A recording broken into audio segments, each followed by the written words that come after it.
उत्ताउलिएर धेरै अगाडि नबढ्नु होला। राणा शासन ढले, पञ्चायती तानाशाही ढले, राजतन्त्र ढले।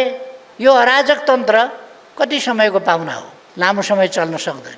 कसैका विरुद्धमा उजुरी हाल्न लाउने र गिरफ्तार गर्ने, मुद्दा चलाउने, कसैका विरुद्ध केही नभए पनि मुद्दा लगाउने, कसैका विरुद्ध जस्तै कुकर्म गरे पनि मुद्दा दर्ता नगर्ने, उजुरी दर्ता नगर्ने, गर्न पर्यो भने कारबाही नगर्ने, त्यस प्रकारका क्रियाकलापहरू राज्यद्वारा भइरहेका छन्।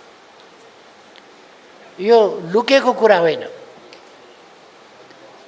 कतिपय कुराहरू राज्यलाई मन नपर्ला, मन पर्नु नपर्नु बेग्लै कुरा हो, सत्य आफ्नो ठाउँमा हुन्छ। राज्य संयन्त्रमा रहेका संस्था र व्यक्तिहरूलाई म भन्न चाहन्छु, समय परिस्थिति एकै नासको रहँदैन।